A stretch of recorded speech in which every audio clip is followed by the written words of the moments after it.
Aku dan keenam kakakku disembunyikan ibuku hingga tewas dan terciptalah kota Dumai. Putri 7. Begini kisahku. Dahulu kala, kota Dumai merupakan daerah yang dikuasai kerajaan bernama Sri Bunga Tanjung yang dipimpin oleh seorang ratu yaitu ibuku yang bernama Ciksima. Ibuku memiliki 7 putri yang sangat cantik dan anggun. Namun, di antara ke-7 putrinya, putri bungsunya, yaitu Putri Mayangsari menjadi putri yang paling cantik dibanding saudaranya yang lain. Bahkan, dia banyak disorot oleh masyarakat. Yang tak lain adalah aku. Suatu hari, aku dan keenam kakakku memutuskan untuk mandi di sungai bernama Lubuk Sarong Umai.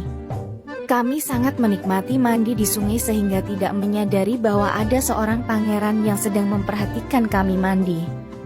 Dia adalah Pangeran Empang Kuala dari kerajaan seberang. Sang pangeran itu tidak sengaja lewat dan melihat kami sedang mandi.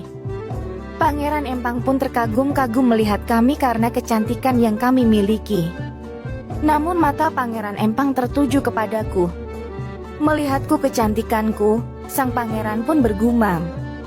"Cantik sekali gadis itu, gadis cantik di Lubuk Sarong Umai, Dumai, Dumai," ungkap pangeran. Setelah melihatku, Pangeran Empang kembali ke kerajaan dan memutuskan untuk mengirim utusannya ke kerajaan kami untuk meminangku. Namun, ibuku menolak pinangan Pangeran Empang.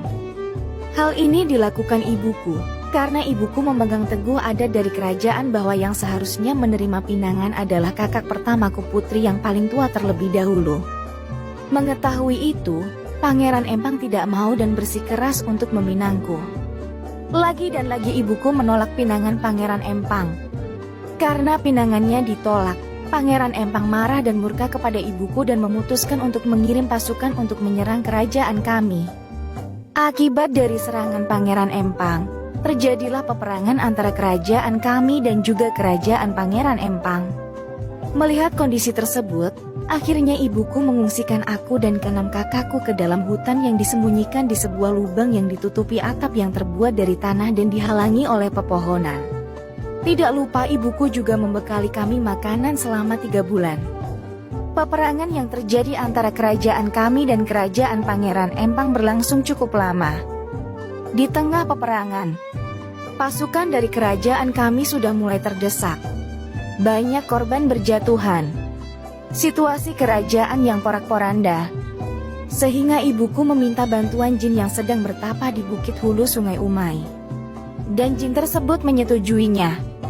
Ketika Pangeran Empang dan pasukannya sedang beristirahat di malam hari dekat hilir Sungai Umai, tiba-tiba ribuan buah bakau berjatuhan menimpa Pangeran Empang dan pasukannya.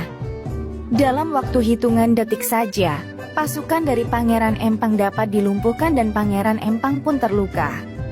Dalam kondisi pasukan Pangeran Empang yang lemah, datanglah utusan dari kerajaan kami kepada Pangeran Empang yang memberikan amanat dari ibuku agar Pangeran Empang menghentikan peperangan ini. Karena peperangan ini tidak akan menguntungkan kedua belah pihak. Akhirnya setelah berpikir, Pangeran Empang tersadar bahwa peperangan yang sudah terjadi lebih dari 3 bulan tidak menghasilkan apa-apa yang pada akhirnya Pangeran Empang memutuskan untuk mengakhiri peperangan ini.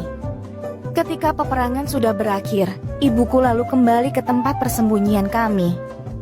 Betapa kagetnya ibuku melihat kondisi ke-7 putrinya yang sudah tidak bernyawa lagi akibat mati kelaparan. Ternyata ibuku lupa kalau bekal yang disediakan hanya cukup untuk 3 bulan. Sedangkan perang antara Ratu Ciksima dengan Pangeran Empang Kuala berlangsung sampai 4 bulan. Akhirnya, karena tak kuat menahan kesedihan atas kematian ke-7 putrinya, maka ibuku pun jatuh sakit dan tak lama kemudian meninggal dunia. Dari peristiwa tersebut, lahirlah nama kota Dumai yang diambil dari kata-kata Pangeran Empang ketika mengagumi kecantikan dariku Putri Mayangsari.